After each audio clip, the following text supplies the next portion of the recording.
Welcome to the Elusive Truth with Rich and Larry. Well, here we are again in clown world. Hasn't stopped, even with President Trump in office. Well, I know, 3 in a row, pretty good for us. We're actually making progress here on our podcast. We're going to start off with Young Turks. I still can't believe I even have these guys on. They were absolutely horrible for the right-wing people back in the day. Anna and Sink, it's amazing. I think they come around. Again, a lot of these leftists, to stay relevant, are supporting Trump and some of the ideas. But this is Young Turks on what's going on with the Democratic Party, and it's actually quite good. Young Turks, this is Democrats. We have no plan to fight Trump. Have a listen. We want to get stuff done. We want to make life better for the American people. But I'm trying to figure out what leverage we actually have. What leverage do we have? Republicans have repeatedly lectured America. They control the House, the Senate, and the presidency. It's their government. What leverage do we have? The fearless opposition party, ladies and gentlemen. Give them a round of applause. Give them a round of applause. There's nothing we can do. What do you want us to do? I'm going to stand here as the House minority leader and complain about how we don't have any leverage when I could be messaging about how there's a robbery going on right now as we speak. The dismantling of the government agencies seeking to return money to Americans who are defrauded by the big banks. Can you maybe muster up enough energy to give a speech about that? House minority leader.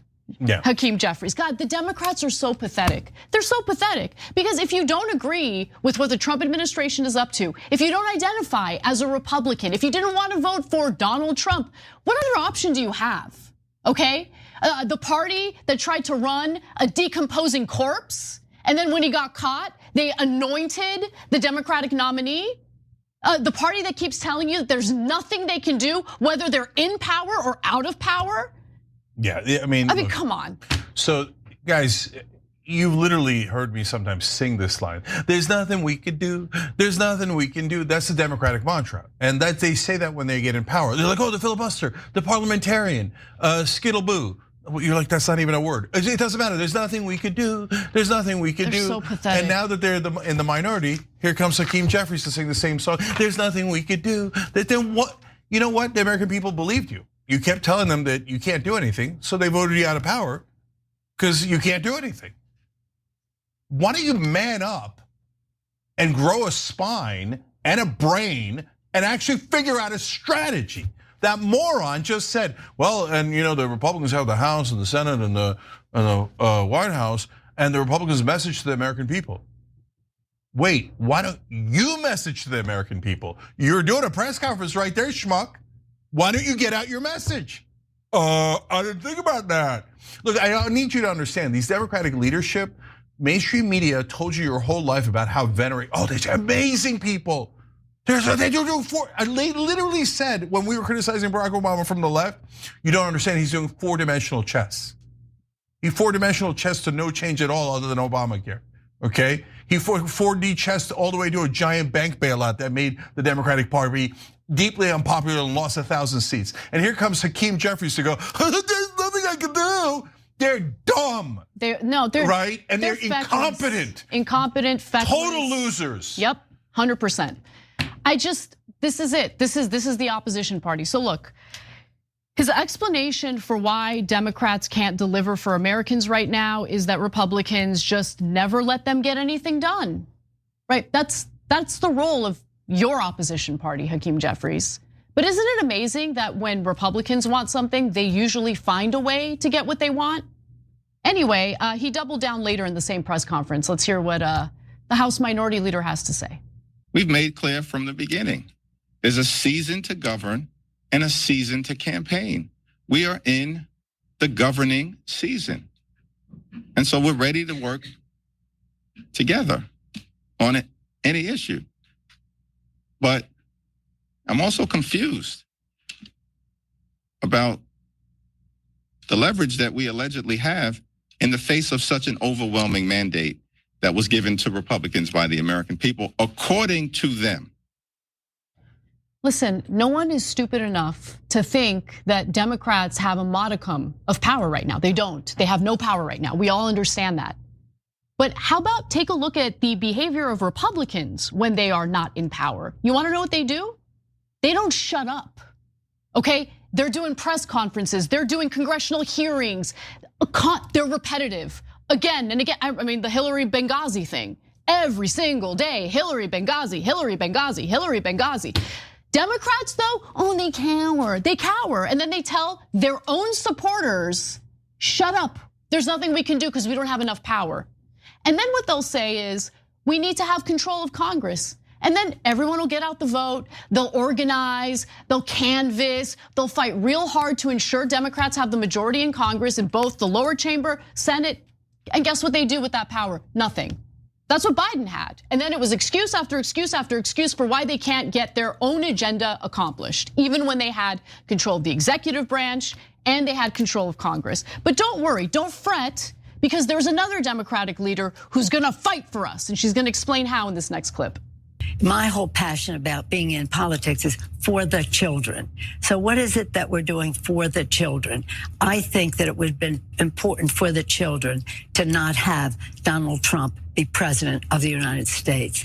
And that is, I would take every step necessary to make sure that didn't happen, but it did. And now we have to deal with it. And in about 6 or 7 months, you're going to see such a change. By the time we start our campaigns in this fall, for next fall, you're going to see a very different picture about the Democrats vis-a-vis Donald Trump. Retire. She's sitting there and talking about, like, don't worry, in 6 months, we might start fighting back. Like, and I want to explain why she says 6 to 7 months. First, let me go through all this, and we're going to be constructive. I'm going to tell you what they actually should do, okay? Because I think we're the only show that ever does that, right? So first of all, on Hakeem Jeffries, he says, well, there's nothing we do in the minority. But wait a minute, when you were in the majority and Biden had the House, the Senate, and the White House, you also said there was nothing you could do. Why? Because the GOP was blocking all your bills, even though they were in the minority because of the filibuster. So why don't you do the same thing? And then there would be something you could do. Why don't you just do exactly what the Republicans did to you that you complained about when Biden was in charge? Did that not occur to you? Because when you were in charge, you couldn't stop talking about the filibuster and the parliamentarian. Now, all of a sudden, you can't find the parliamentarian. What's a filibuster? I mean, at a bare minimum, can't you do that? For him to pretend that he has no leverage at all, it's unbelievable. Now, Nancy Pelosi, I mean, look at how pathetic this is. You know, the thing that I care about is the children. What is this? What is this? I mean, this is elementary level politics. Yep. Children, how? In what context? What are you talking about? And what is the most important thing for the children, according to her? That Donald Trump not win. In other words, that the Democrats win. Yeah, I was talking to a kid the other day. He's like, man, if more Democrats won, I'd be so happy. Okay, I mean, this is just like such infantile way of trying to manipulate people. If you care about your kids, you vote Democrat. So why does 6 to 7 months from now? Because as she said, that's when our campaign's gonna start. They're not gonna fight back when you're in trouble. They're not fighting back right now when the Trump team is saying we're not listening to the courts. That's the giant, unbelievable constitutional crisis, right? No, they're gonna wait until their self-interest is affected. 6 to 7 months from now, when their campaigns start. And look at the speed. Biden gets in, Trump, boom, boom, boom, boom, boom, boom, doing 1,000 actions. Steve Bannon's laughing his ass off today, talking about, yeah, we flooded the zone. And we're stunned at how little the Democrats did in return. It looks like they had 3 months to prepare and didn't prepare a single thing. He's rubbing our face in it. And he's right about it. He's right, he's totally right. And so, I mean, God, they're so pathetic, they can't plan anything. No, they have something up their sleeve, though. Let's be fair. Let's be fair to the Democrats, because they do have something up their sleeve. I wrote about this over the weekend. They're relying on a super PAC that's funded by the good billionaires. Don't worry, it's not the bad billionaires, according to Democrats, the good billionaires, who are going to help them connect with the working class. So the New York Times wrote about this as well. They write that the Win Them Back Fund will begin by spending extensively on research before eventually mounting advertising campaigns in key districts, as well as potentially investing in influencers to spread the party's message to less engaged voters. So how is this different from their campaign strategy, which failed miserably? And why do you need to do extensive research that's funded by billionaires to understand working class voters and how to appeal to them? And come on, guys. Think about how hilarious that is. We're going to ask the billionaires how much we can help the middle class, and they'll come up with a genius strategy. Now, I know that the billionaires are funding the pollsters, the consultants, etc. But do you see what they're doing? They have no actual ideology. They're going to do focus groups to figure out what would resonate. Now, to actually do those things, if the focus group comes back and says, yeah, do $15 minimum wage like we told you, do paid family leave like we told you 100 times, right? Are they going to actually do those things? No, the focus group and the study funded by the billionaires is so they can tell you what they're gonna pretend to do. And then when they get into office, they'll say there was nothing we could do, okay? So that's why we need a strong Democratic Party so desperately right now. And they're still doing the same game. No, it's the same game. The Democrats, the issue with the Democrats in this last election cycle wasn't the lack of money, and it wasn't the lack of advertising either. In fact, I mean, you just look at this. This is a graph put together by the New York Times. It shows the difference between Kamala Harris's fundraising versus Donald Trump's fundraising. Believe it or not, Kamala Harris raised a lot more money than Donald Trump did, okay? That could have paid for a lot of focus groups to figure out what the hell to run on. That's what we need, more focus groups. That'll save America. Okay, so, but let's take a look at the super PAC that is going to help the Democrats understand the working class a little bit better. So the super PAC's name is every time. House Majority PAC is the name of the super PAC. They're the ones who are putting $50 million aside in order to do this whole win them back fund. And win them back means win back the working class. Who funds this super PAC? Let's take a look at the list of people. The top donor is Michael Bloomberg to the tune of $13 million. And this is just in the last election cycle in 2023 through 2024. If anyone knows how to win back the middle class, it's Michael frickin' Bloomberg. Yeah, there's more. Tom Steyer donated $2 million to it. Real estate developer John Fish. So I looked through all the documents to see he donated multiple times and it all amounted to $2.27 million. He's known for fighting against progressive tax policies in his state, Massachusetts, I believe. So yeah, he would really know a lot about connecting with the working class. LinkedIn co-founder Reid Hoffman, $1.5 million. But look at all the Bain Capital executives. Bain Capital, private equity firm, really concerned about appealing to the working class. Do you think that that group might come up with a policy that says, hey, you know what? It turns out private equity buying up all the residential homes is super unpopular. If you fight back against that, the American people will love it. They're funded by Bain. That's a private equity company. They're not going to come up with that conclusion. Yeah. They're going to come up with smokes and mirrors like the Democrats always do. And I'm going to end on this. So one of the people who kind of participated in this meeting that Hakeem Jeffries had with 150 Silicon Valley-based donors in California to mend fences was the gentleman I'm about to read a comment from or a message from. So he says that the singular focus of that meeting was how do we ensure Silicon Valley remains with Democrats, because right now Silicon Valley is feeling very purple. All I can say is you gotta love Nancy Pelosi. For the children. That crazy lady. Oh my goodness. So what'd you think? Young Turks, they come a long way. I still remember today when they were just blasting everything about Republican and Trump. And now they're kind of on the side because it's common sense. Things have changed a lot for the past 4 years, that's for sure. For the next piece, I'm going to bring you something from News Nation. Musk defends Doge alongside of President Trump at the White House. Pretty lengthy video, but you're going to hear it straight from the horse's mouth what's going on. So no need to be listening to all these crazy accusations that Musk has taken your money. He's got your social security number and he's going to open up credit cards in your name. Just some of the outlandish things coming from the Democrats who are in fear because the gravy train has stopped. So, News Nation, this was yesterday. President Trump and Elon Musk and little X was there. This is actually what your government is supposed to do in action. Have a listen. Moments ago, in the Oval Office, there's Elon Musk. His little son's with him. Behind the Resolute desk, the president. Let's listen. Great guy. High IQ. He's a high IQ individual. And he's got this, check out this cool chain he's got. So thank you very much. We had a busy day today. The king just left, and we've had a great discussion, terrific discussion concerning Gaza and everything else. We had discussions also about Saturday at 12 o'clock. It's going to be a big moment. We'll see what happens. I don't expect much happening with these people, but we'll see what happens. And we're going to be signing a very important deal today. It's Doge, and I'm going to ask Elon to tell you a little bit about it and some of the things that we found, which are shocking.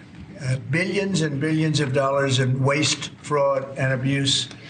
And I think it's very important. And that's one of the reasons I got elected. I said, we're going to do that. Nobody had any idea it was that bad, that sick, and that corrupt. And it seems hard to believe that judges want to try and stop us from looking for corruption, especially when we found hundreds of millions of dollars worth, much more than that, in just a short period of time. And we want to weed out the corruption. And it seems hard to believe that a judge could say, we don't want you to do that. Well, so maybe we have to look at the judges, because that's a very serious, I think it's a very serious violation. I'll ask Elon Musk to say a few words, and we'll take some questions. Elon, go ahead. Sure. So the at a high level, if you say what is the goal of Doge, and I think a significant part of the presidency is to restore democracy. This may seem like, well, aren't we in a democracy? Well, if you don't have a feedback loop, FAX, we would have to, if you sorry. So I tell you, gravitas can be difficult sometimes.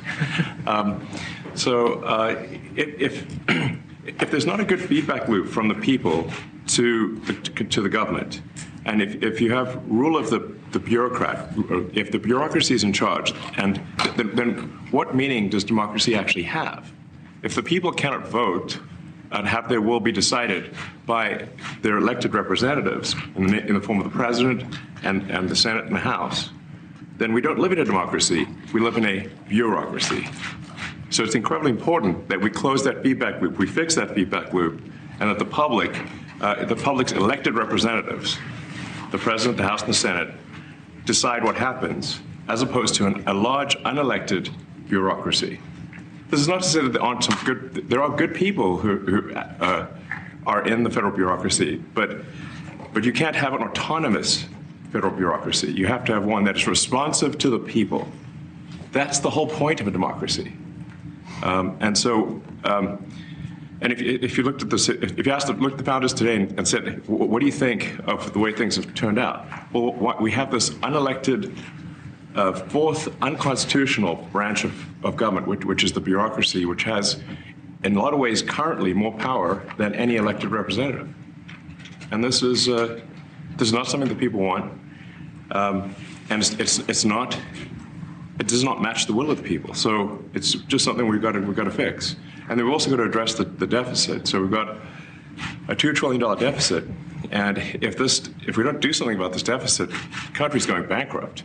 I mean, it's really astounding that the interest payments alone on the national debt exceed the Defense Department budget, which is shocking because we spend a lot of money on defense, but if that just keeps going, we're essentially going to bankrupt the country. So what I really want to say is, like, it's not optional for us to reduce the federal expenses. It's essential. It's essential for America to remain solvent as a country. And it's essential for America to have the resources necessary to provide things to its citizens and not simply be servicing vast amounts of debt. And also, could you mention some of the things that your team has found, some of the crazy numbers, including the woman that walked away with about 30 million, right, etc.? Well, we do find it sort of rather odd that there are quite a few people in the bureaucracy who have ostensibly a salary of a few $100,000, but somehow manage to accrue tens of millions of dollars in net worth while they are in that position, which is, what happened at USAID. We're just curious as to where it came from. Maybe they're very good at investing, in which case we should take their investment advice, perhaps. But just there seems to be mysteriously they get wealthy. We don't know why. Where does it come from? And I think the reality is that they're getting wealthy at taxpayer expense. That's the honest truth of it. So, we're looking at, say, if you look at, say, Treasury, for example, basic controls that should be in place, that are in place in any company, such as making sure that any given payment has a payment categorization code, that there is a comment field that describes the payment, and that if a payment is on the do not pay list, that you don't actually pay it. None of those things are true currently. So the reason that departments can't pass audits is because the payments don't have a categorization code. It's like just a massive number of blank checks just flying out the building. So you can't reconcile blank checks. You've got comment fields that are also blank, so you don't know why the payment was made. And then we've got this truly absurd, a do not pay list, which can take up to a year for an organization to get on a do not pay list. And this, we're talking about terrorist organizations, we're talking about known fraudsters, known aspects of waste, known things that do not match any congressional appropriation, can take up to a year to get on the list, and even once on the list is not used. It's mind-blowing. So what we're talking about here, we're really just talking about adding common sense controls that should be present, that haven't been present. So you say, like, well, how could such a thing arise? That seems crazy. When you understand that really everything is geared towards complaint minimization, so then you understand the motivations. So if people receive money, they don't complain, obviously. But if people don't receive money, they do complain. And the fraudsters complain the loudest and the fastest. So then when you understand that, then it makes sense. Oh, that's why everything they approve all the payments at Treasury. Because if you approve all the payments, you don't get complaints. But now we're saying that, no, actually, we are going to complain. If money is spent badly, if your taxpayer dollars are not spent in a sensible and frugal manner, then that's not okay. Your tax dollars need to be spent wisely on things that matter to the people. I mean, these things, it's just common sense. It's not draconian or radical, I think. It's really just saying, let's look at each of these expenditures and say, is this actually in the best interest of the people? And if it is, it's approved. If it's not, we should think about it. So, there's crazy things like just cursory examination of Social Security, and we've got people in there that are 150 years old. Now, do you know anyone who's 150? I don't. Okay. They should be on the Guinness Book of World Records. They're missing out. So, that's a case where, I think they're probably dead. It's my guess. Or they should be very famous, one of the two. And then there's a whole bunch of Social Security payments where there's no identifying information. Well, why is there no identifying information? Obviously, we want to make sure that people who deserve to receive Social Security do receive it, and that they receive it quickly and accurately. Also, another crazy thing. So, one of the things is we are trying to sort of right-size the federal bureaucracy, just make sure that this. Obviously, there need to be a lot of people working for the federal government, but not as many as currently. So we're saying, let's if people can retire, with full benefits and everything, that would be good. They can retire, get their retirement payments, everything. And then we were told, this is actually, I think, a great anecdote, because we were told the most number of people that could retire possibly in a month is 10,000. We're like, well, why is that?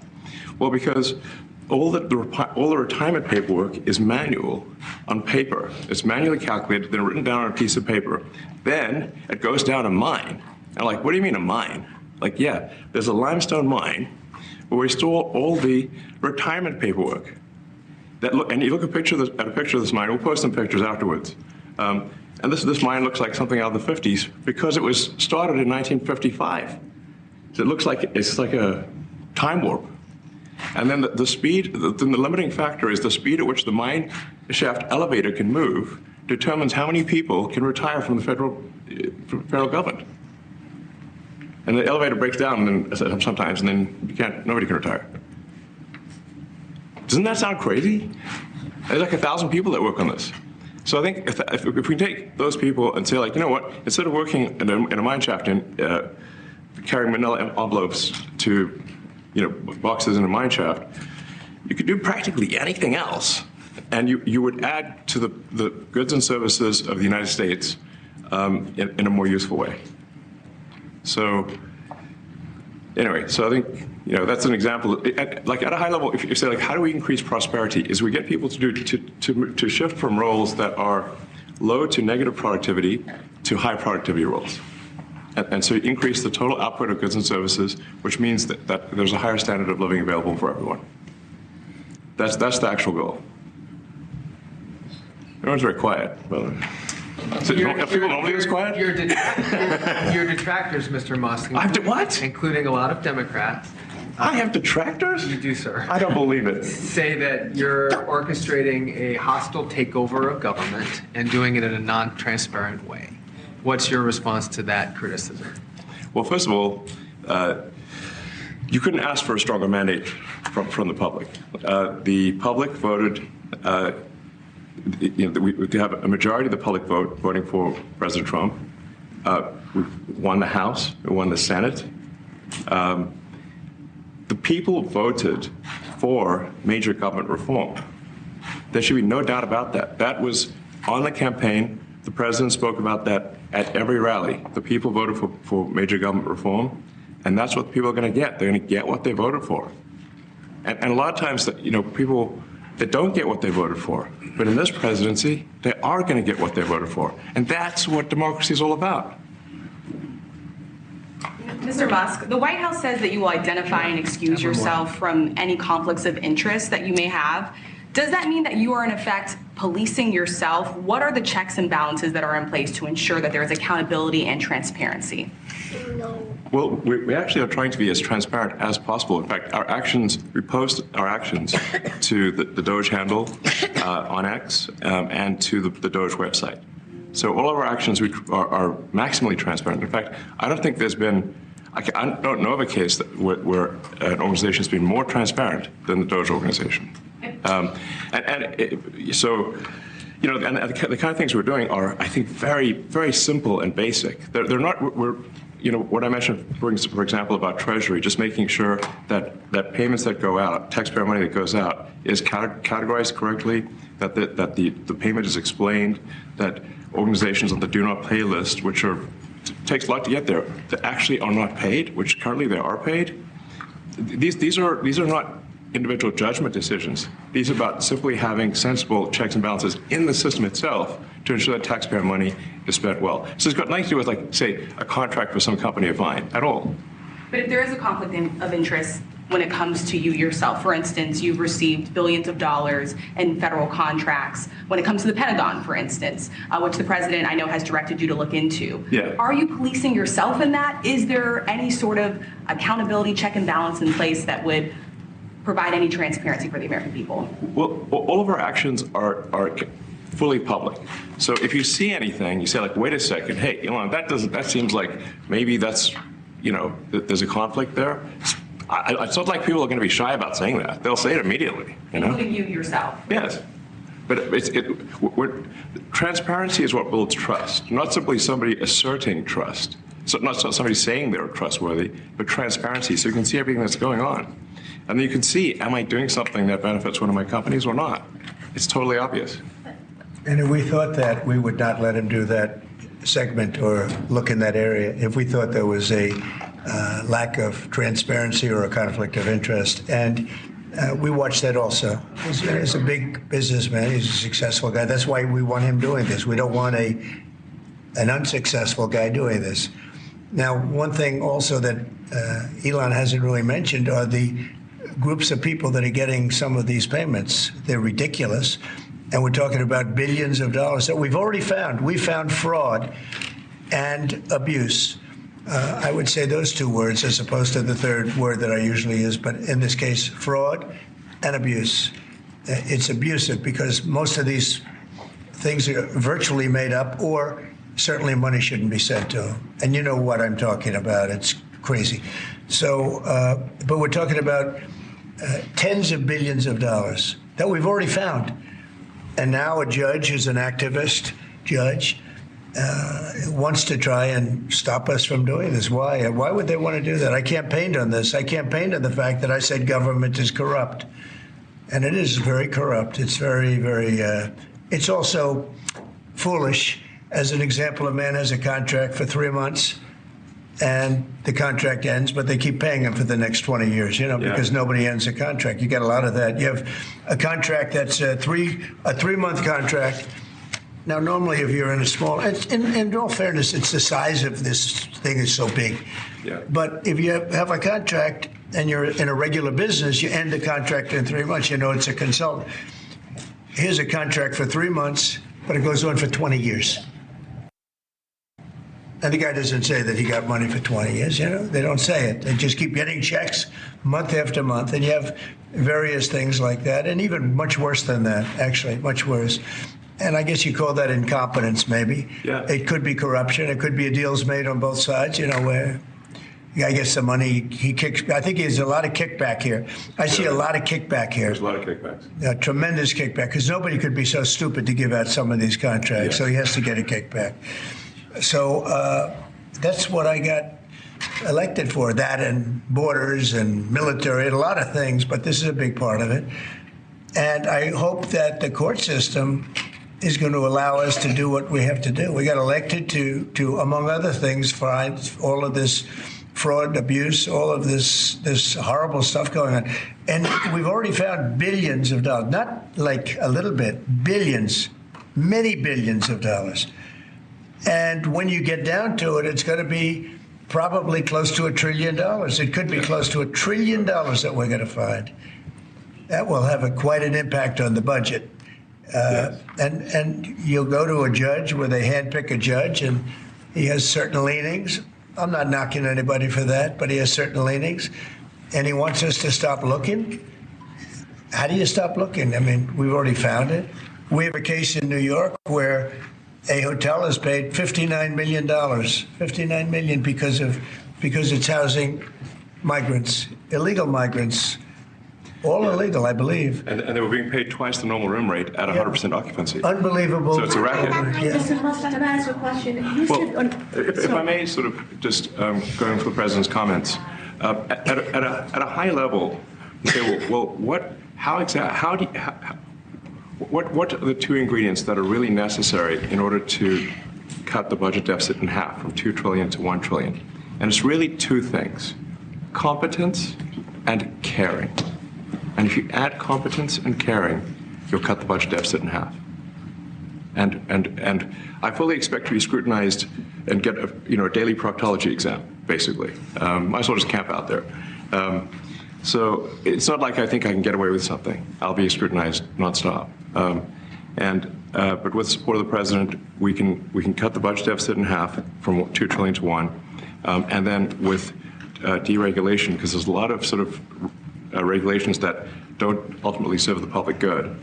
We need to free the builders of America to build, and if we do that, that means I think we can get the economic growth to be maybe 3-4%, maybe 5%.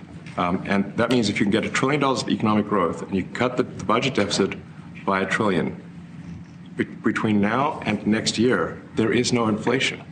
There's no inflation in 26.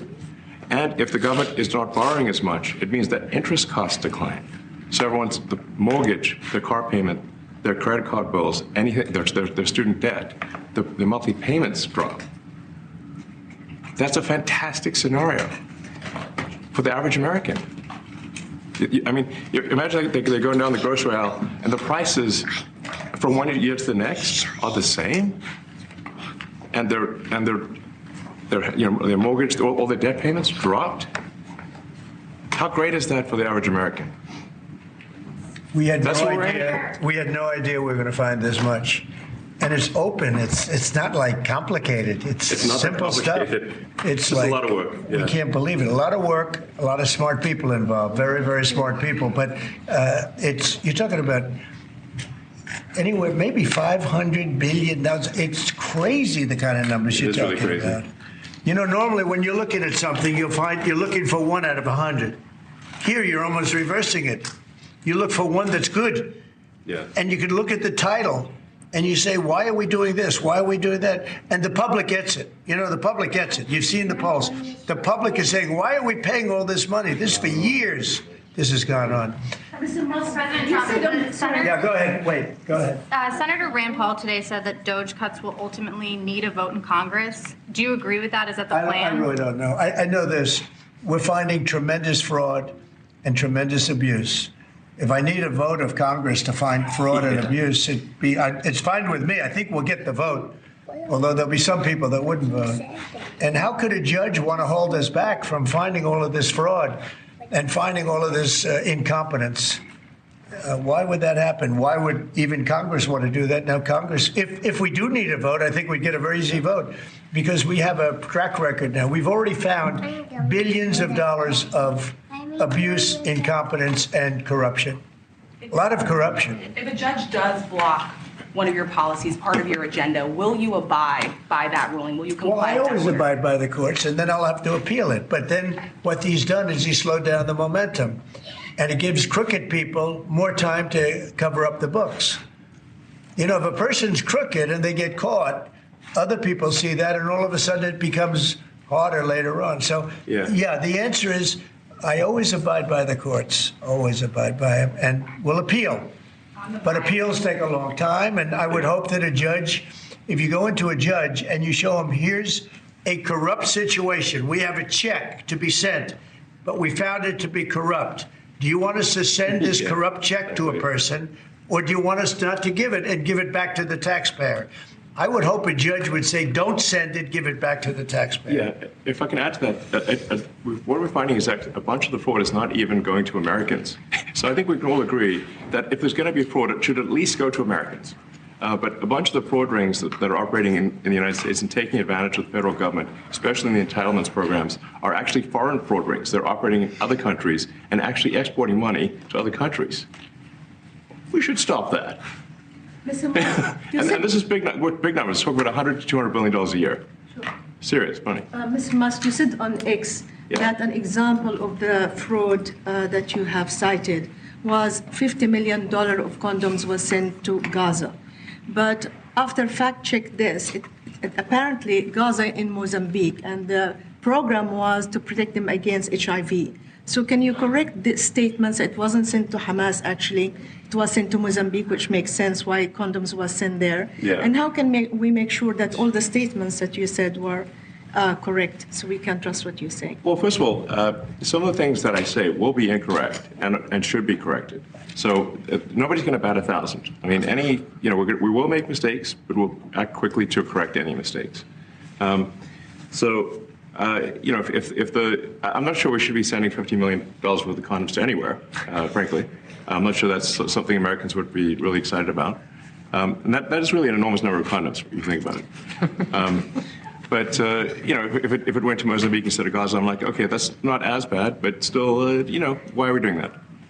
Mr. Musk, can you talk a little bit about how closely you're working with agency heads as you're directing these cuts? Do they have how much input do agency heads have when you're making these decisions? Yeah, we work closely with the agency heads, so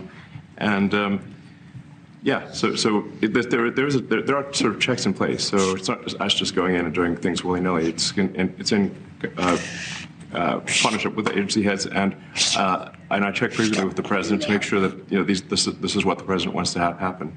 So we talk almost every day, and I double check things to make sure, is this something, Mr. President, you want us to do this? Then we'll do it.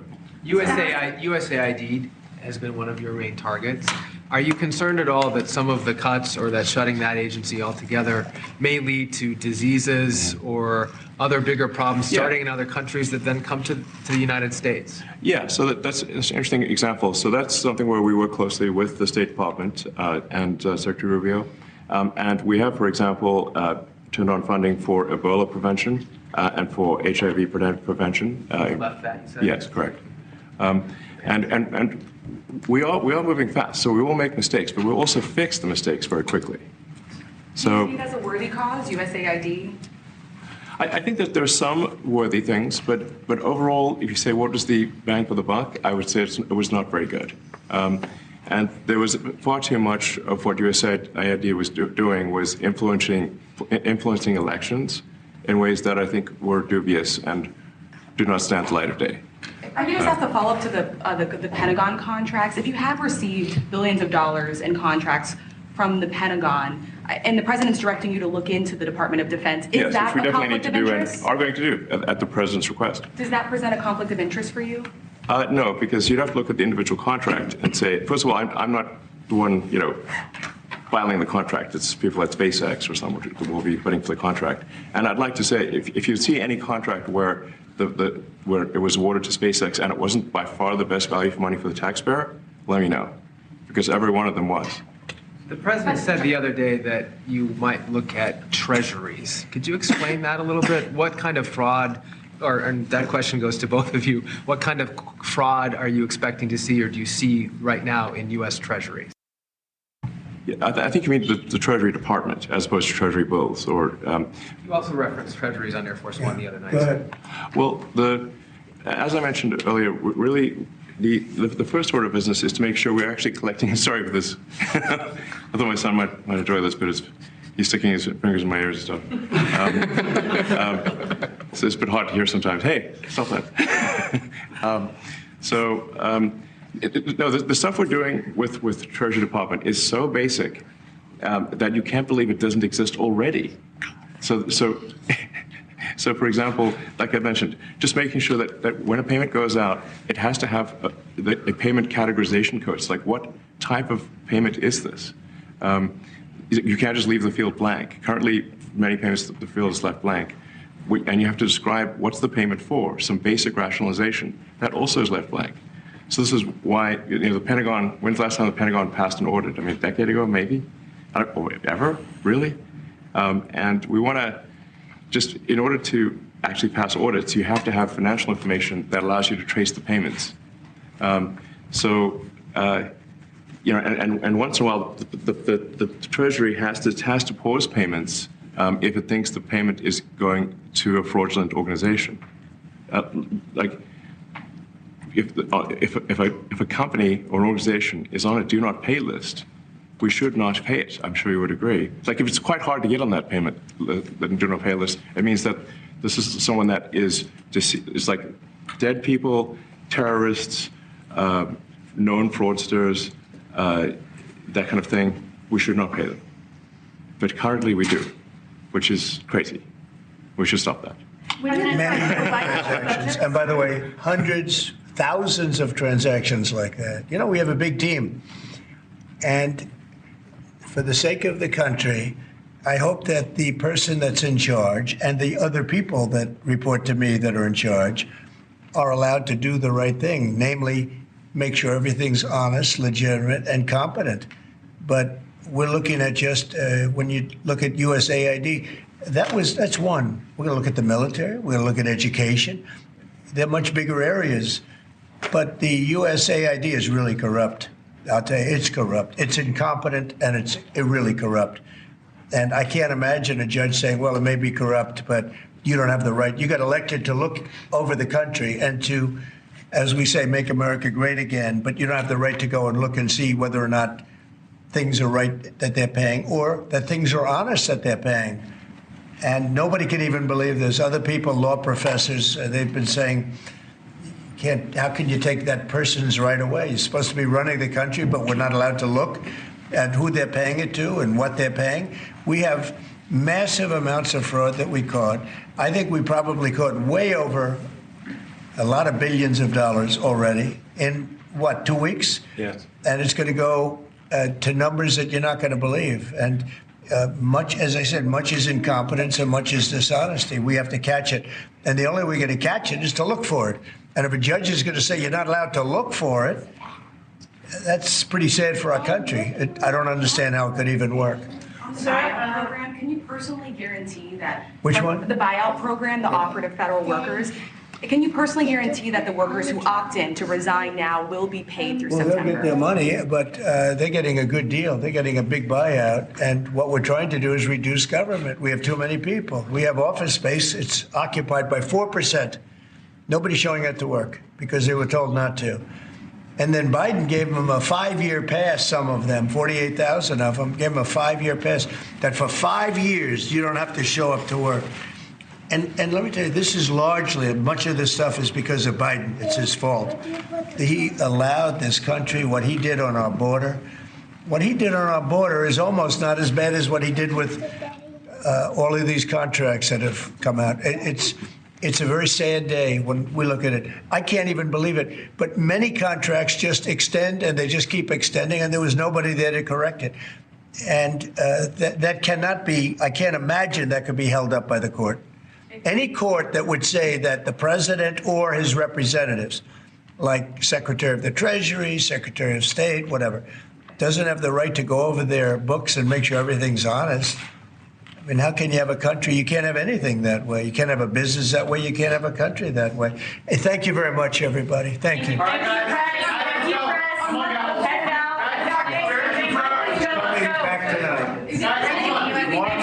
Will be at the White House tonight at about 10 o'clock. If you want to come over, you can say hello to him. Did you guys get anything in return? Not much. No, they were very nice. We were treated very nicely by Russia, actually. I hope that's the beginning of a relationship where we can end that war and millions of people can stop being killed. They've lost millions of people. They lost, in terms of soldiers, probably 1.5 million soldiers in a short period of time. We got to stop that war. And I'm interested primarily from the standpoint of death. We're losing all those soldiers. And they're not American soldiers, they're Ukrainian and Russian soldiers. But you're probably talking about 1.5 million. I think we got to bring that one to an end. So what'd you think? Sounds like the Doge team has all their ducks in a row, and transparency is the name of the game. I still think it's very nice that we have a president that is letting us know what's going on. We almost hear from President Trump every day, not once in a blue moon like the Joe Biden that we used to have. Absolutely crazy. What a difference. And just to show what a difference it is, Carolyn Leavitt, she's doing a press conference in the White House right now. We're going to play a little bit of that. And again, it's refreshing to have somebody speaking the truth. And just, you can tell, just listen. And again, this is all part of the same thing. She's going to talk about Elon Musk and also what we just ended off with what President Trump is doing with Ukraine and President Putin. Thank goodness that we have Trump in office, because we would be in a world of hurting if we had that camel running the country now. Holy moly, we dodged a bullet. White House press briefing this morning. Again, just telling you the truth and being transparent. Have a listen. It's great to see all of you on this very newsy day, to say the least. I have a couple of updates for you this morning, or this afternoon. As you know, this morning, the president spoke to President Putin of Russia. They spoke at length, and the president released a statement following that conversation in great detail. I can also confirm that the president just recently got off the phone with President Zelensky of Ukraine. His truth is as follows. I just spoke to President Zelensky of Ukraine. The conversation went very well. He, like President Putin, wants to make peace. We discussed a variety of topics having to do with the war, but mostly the meeting that is being set up on Friday in Munich, where Vice President J.D. Vance and Secretary of State Marco Rubio will lead the delegation. I am hopeful that the results of that meeting will be positive.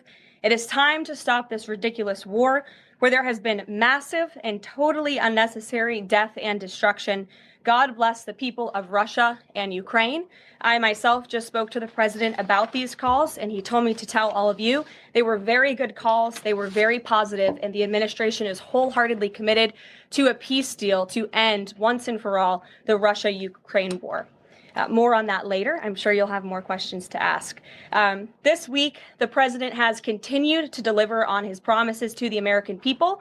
According to new polling that was released at the beginning of this week by CBS News, an overwhelming 70% of Americans said that President Trump is following through on what he pledged to do during his historic campaign. The poll also revealed that Americans see President Trump as a tough, energetic, focused, and effective leader fighting hard to improve their lives and our country.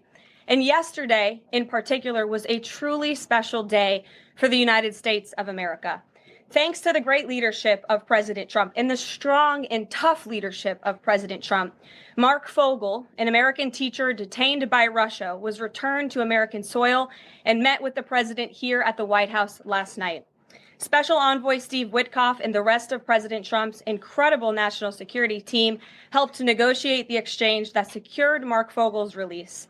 This event shows a good faith effort from Russia, and it's a sign, as I just said, that we are moving in the right direction to end this brutal war.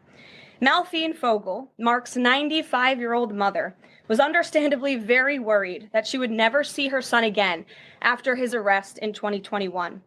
Mrs. Fogel was actually slated to join President Trump on stage at the July 13th Butler, Pennsylvania rally to speak out for Mark. And then the infamous assassination attempt against President Trump took place. But that day, before the rally, President Trump promised Mark's mother that when he returned to the White House, he would bring her son home. God saved President Trump's life on that day in Butler, Pennsylvania, and now Mark Fogel is back home safely with his family as a result. God is good.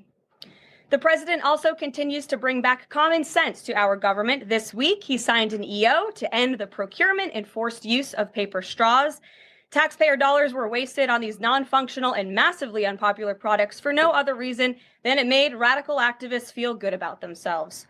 And on trade, President Trump continues to take bold action to protect America's critical steel and aluminum industries, much like he did in his first term.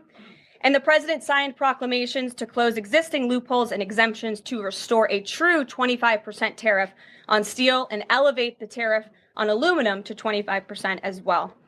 This administration believes these tariffs will protect our national security and put American workers first. And in the Oval Office yesterday with Elon Musk, President Trump took further action to make our federal government more efficient and effective. He signed an EO implementing the Doge Workforce Optimization Initiative.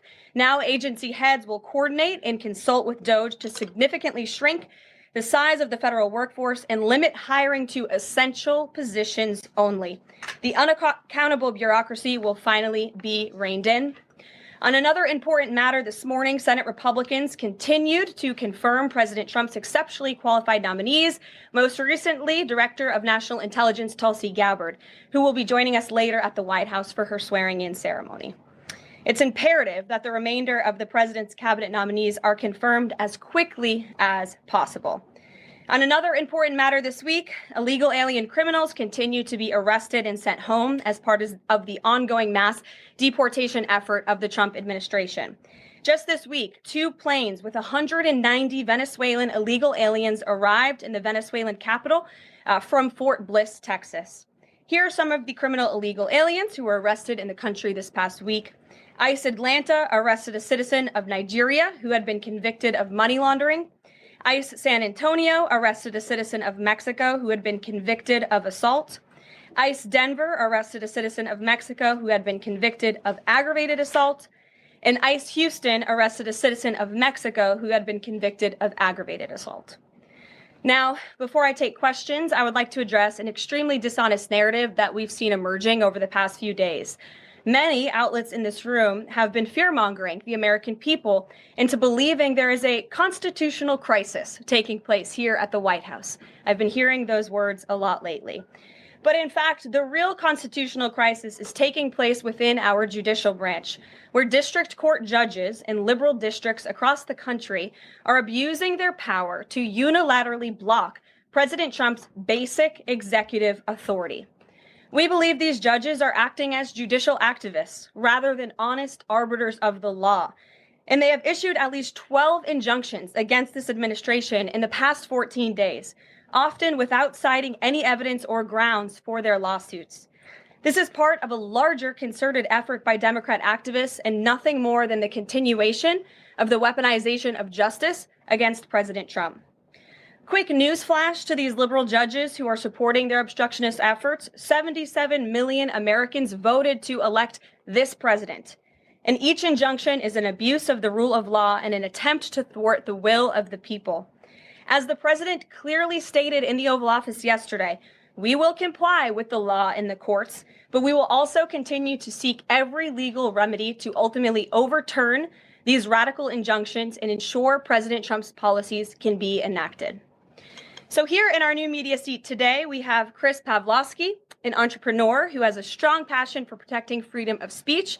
Chris started the video sharing platform Rumble in 2013 with a mission of protecting a free and open internet from censorship by big tech and governments around the globe.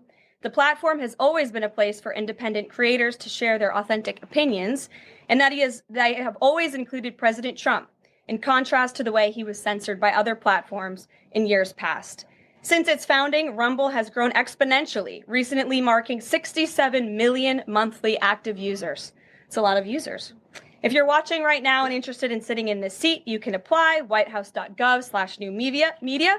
With that, I will take your questions. And Chris, why don't you kick us off on this very busy news day? Carolyn, thank you very much to you and President Trump. It's an honor to be sitting here in the new media seat for the White House press briefing and to be able to demonstrate why freedom of expression is so important. Rumble was the victim of censorship at the hands of multiple foreign governments.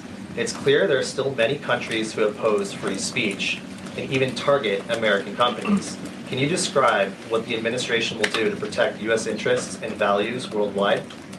Sure. Well, thanks for the very important question. And I think that free speech and ending censorship, both here at home and also abroad, is an important part of President Trump's agenda. I think first, President Trump has led by example on this front as the leader of the free world, the president of the United States, with his show of access and transparency on a daily basis. The president takes questions from all of you almost every single day and really reveals what he's thinking and feeling. And I think that serves as a great example to the rest of the world.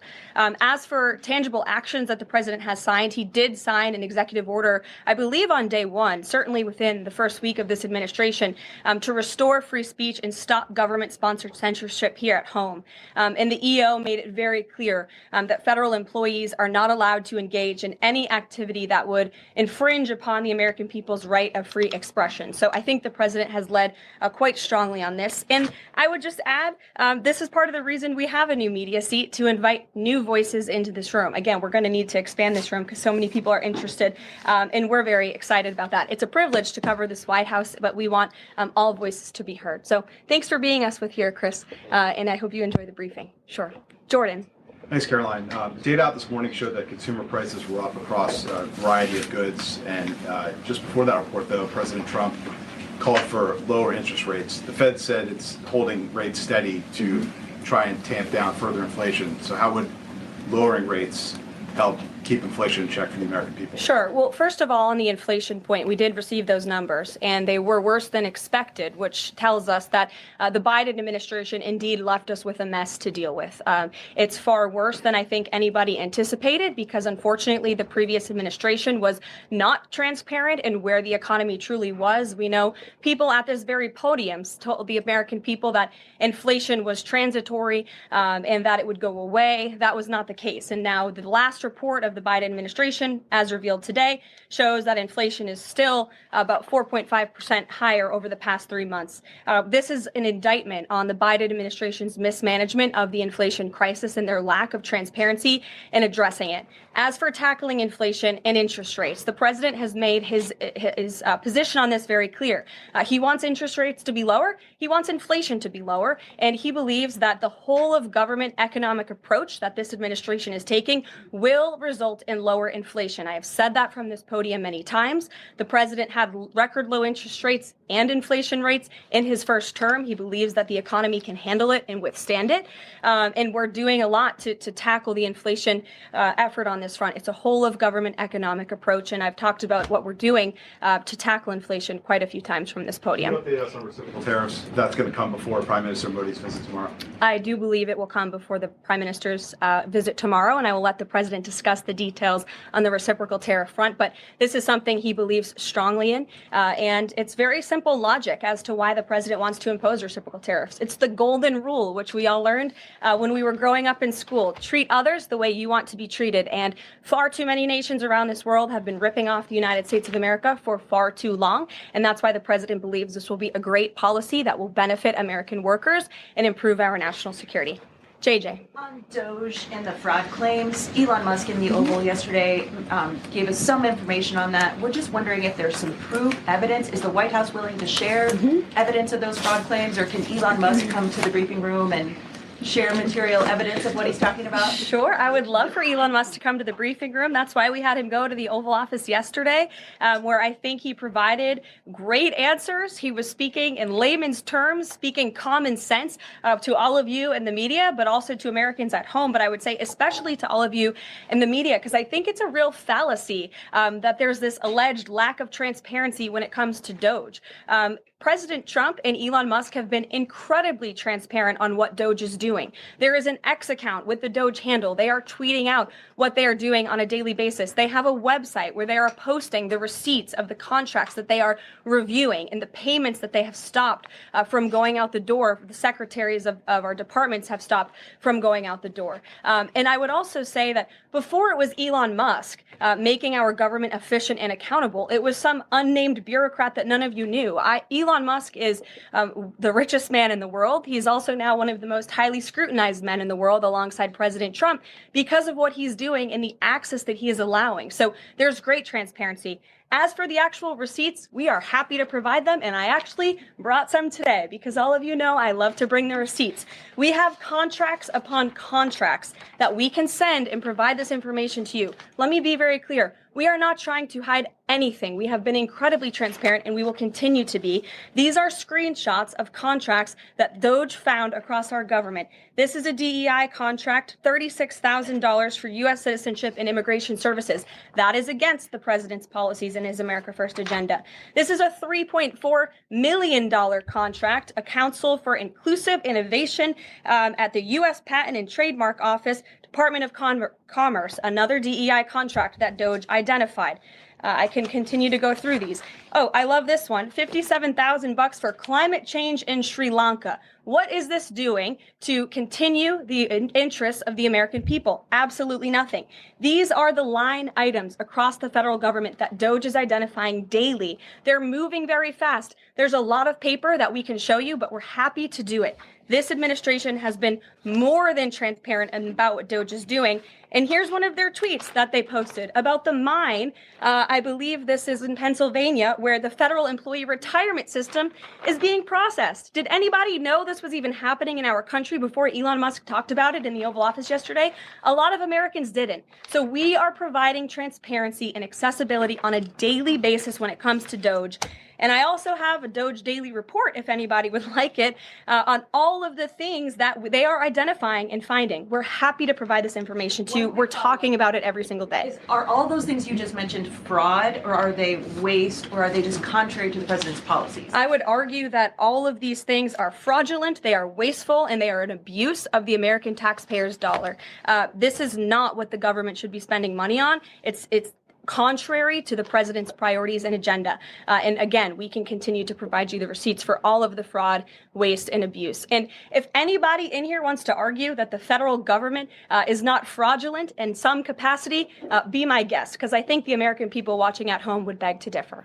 Isn't it nice that we have daily briefings from the White House?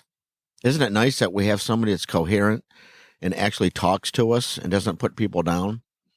I'm looking at a still picture of the White House press room. There's at least 80, 90 people in there, and it's civil. Completely different from the previous regime that was in power. When you listen to Elon Musk, he sounds like he's telling the truth. He's got nothing to hide, and he's under a lot of scrutiny, just like President Trump is. That's why they're trying to be so transparent. And it's simple stuff, and they're finding millions and billions of dollars being wasted. What a total mess. And it's been going on for years. I want to thank you for listening and going down the rabbit hole with me today. Another fine example of the changes in the world, actually. Till next time, we love you. God loves you. Take care of everyone, and we will see you soon. Have a good day. Bye-bye.